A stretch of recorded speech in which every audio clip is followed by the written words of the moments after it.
Navisworks has come a long way in terms of how realistic your model looks. It has also come a long way in the actual materials that are carried over from the authoring applications, such as Revit or AutoCAD. As we walk through our models, we can make some choices as to how the buildings or your site actually looks. This exercise will take a look at the 4 different render modes a render can be in. To get started, open the file navisworks essential.nwd or use your own Navisworks file and follow along. I'm going to click Open, then I'm going to browse to where I've kept my exercise files. I'm going to go to the Navisworks folder, and I'm going to make sure my files of type are set for navisworks.nwd. I'm going to click Navisworks Essential, and I'm going to click Open. Go to your Viewpoint tab.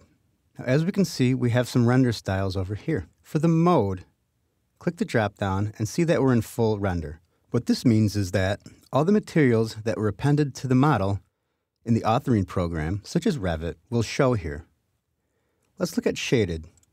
Notice the background will change to the default black, and your model will look a little more cartoony.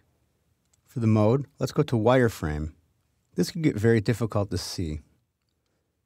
But as we zoom in, it's kind of a cool effect.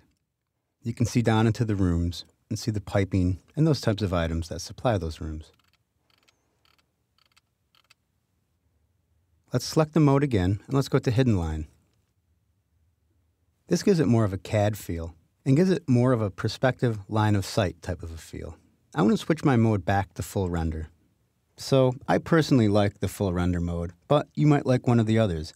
Again, if you have a slow computer, you might want to choose one of the lesser render modes.